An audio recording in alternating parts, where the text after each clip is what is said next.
নমস্কার বন্ধুরা, welcome to soulful tarot channel. আমরা মে মাসে প্রেডিকশন শুরু করেছি, ইতিমধ্যে মেষ রাশি কমপ্লিট হয়ে গেছে। এবার আমরা দেখব বৃষভ রাশি।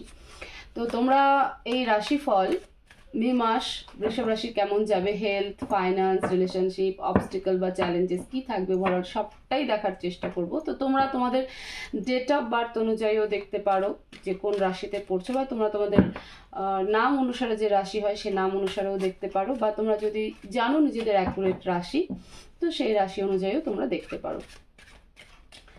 প্লিজ ডিভাইন গাইড করো, তোমরা প্রে করো যে ডিভাইন যেন তোমাদেরকে অ্যাকুরেট প্রেডিকশন দেয়, তোমাদেরকে মে মাসে অ্যাকুরেট রিডিং দেয় যাতে তোমাদের হেল্প হয়। তো প্রে করো প্লিজ ডিভাইন, বৃষভ রাশির মে মাস কেমন যাবে, health, finance, relationship, অবস্টিকল or challenges, overall সমস্ত কিছু নিয়ে বৃষভ রাশির মে মাস কেমন থাকবে। প্লিজ ডিভাইন গাইড করো। Page of cups, the world, king of swords, strength,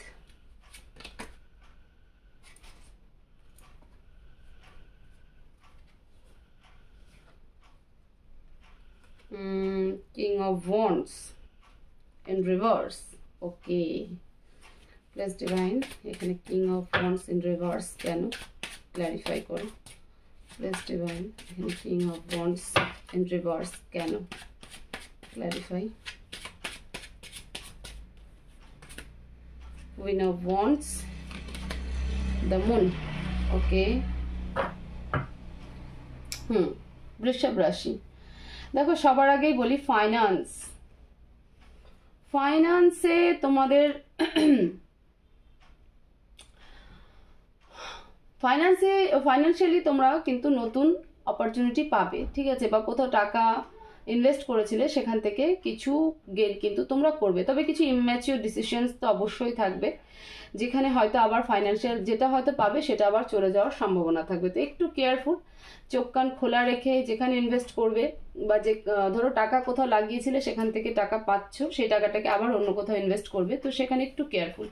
যারা নতুন বিজনেস স্টার্ট করতে চাও তারা ভীষণ কেয়ারফুল। যদি পার্টনারশিপে বিজনেস স্টার্ট করতে চাও তো অবশ্যই পার্টনার সম্পর্কে ভালো করে জেনে তবেই তার সাথে বিজনেস স্টার্ট করো, নইলে পরে কিন্তু ফাইন্যান্সিয়াল লস হওয়ার একটা পসিবিলিটি কিন্তু রয়েছে।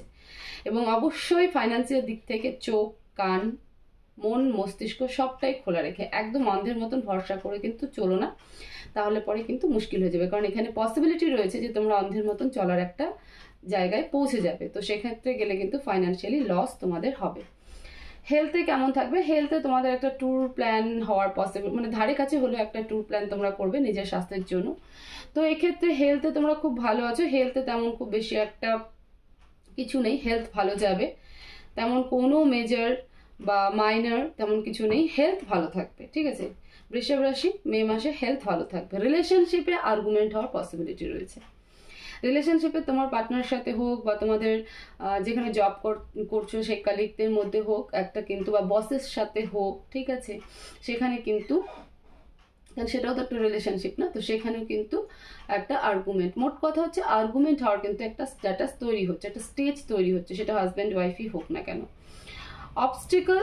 অবস্টিকল হচ্ছে যে তুমি সবকিছু বুঝেও অ্যাকশন না নেওয়া, উদাসীনতা, এটা তোমার ভিতরে থাকবে। দেখো নাইট অফ ওয়ান্ডস কিন্তু ইন রিভার্স এসেছে, নাইট অফ ওয়ান্ডস কিন্তু ইন রিভার্স এসেছে, ঠিক আছে।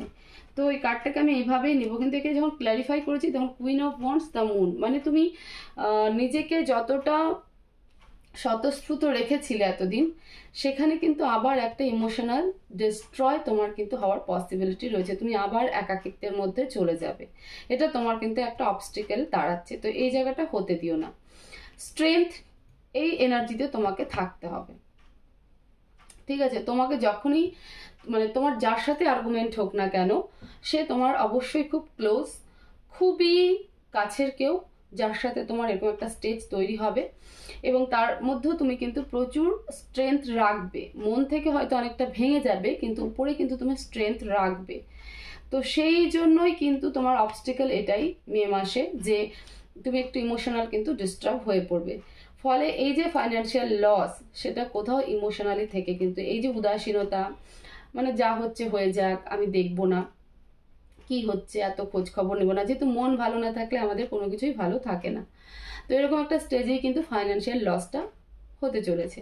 তো সেই জন্য যত কিছুই হয়ে যাক, তুমি এই এনার্জি থেকে, এই যে কুইন অফ ওয়ান্ডস, এই যে একটা নিজের নিজের যে একটা স্যাটিসফাই নিজের মধ্যে, ঠিক আছে, নিজেকে একটা সবসময় এনার্জেটিক রাখা, সেইখান থেকে কিন্তু সরে এসো না, তাহলে পরে বড় সড়ো একটা কিন্তু লস হয়ে যাবে, অন্য কোথাও না, ফাইন্যান্সিয়াল লস। তুমি যা এতদিন ইনকাম করেছো বা যেখানে ইনভেস্ট করেছো, সেখান থেকে যে টাকাটা পাবে, সেই টাকাটা যখনই আবার অন্য কোথাও মানে ইনভেস্ট করতে যাবে, সেখানে কিন্তু লস হয়ে যাবে, বা কোনো পার্টনারশিপে তুমি বিজনেস স্টার্ট করতে গেলে সেখানে কিন্তু লস হয়ে যাবে।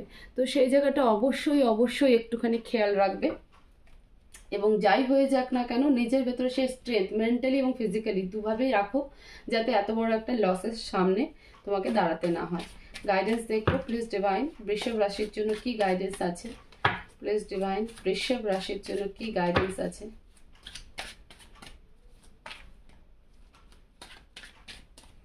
প্লিজ অ্যাঞ্জেল, বৃষভ রাশির জন্য কি গাইডেন্স আছে? 6 of coins and page of swords. দেখো, লোক ইনভলভ থাকবে, তো লোককে কেয়ার করো না, বারবার কিন্তু কোর্ট কার্ড চলে এসে। 6 অফ কয়েন্স, ওই যে বললাম অ্যাডভাইস, ডিভাইন এটাই বলতে চাইছে যে আর্গুমেন্ট থেকে দূরে থাকো।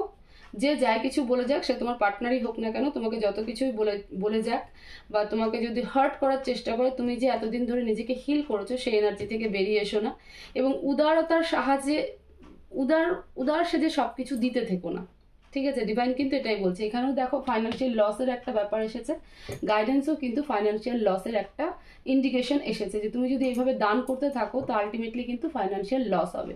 সেই কারণেই কিন্তু ডিভাইন বলেছে চোখ কান খুলে সব কিছু করো, এবং আর্গুমেন্ট থেকে বাঁচো। তোমার পার্টনারও যদি তোমাকে 2-4টে বেশি কথা শোনায়, বা অ্যাভয়েড করে, বা ইগনোরেন্স দেয়, বা ইনসাল্ট করে, তুমি কোনো প্রত্যুত্তর করে নিজের মন মেজাজকে খারাপ করার চেষ্টা করো না। তুমি তোমার কাজকে ঠিক মতন করে যাও, ঠিক আছে? তুমি আর্গুমেন্ট থেকে বাঁচো এবং উদারতা থেকে বাঁচো, তাহলে গিয়ে কিন্তু তোমার সবটা ঠিক থাকবে। তো এই ছিল বৃষভ রাশির মে মাসের রিডিং। হোপফুলি তোমরা অনেকটা এখান থেকে হেল্প পাবে। তো অবশ্যই চ্যানেলকে সাবস্ক্রাইব করো, ভিডিওকে শেয়ার করো, লাইক করো, কমেন্ট করো। সবাই ভালো থাকো, পজিটিভ থাকো। Thank you so much.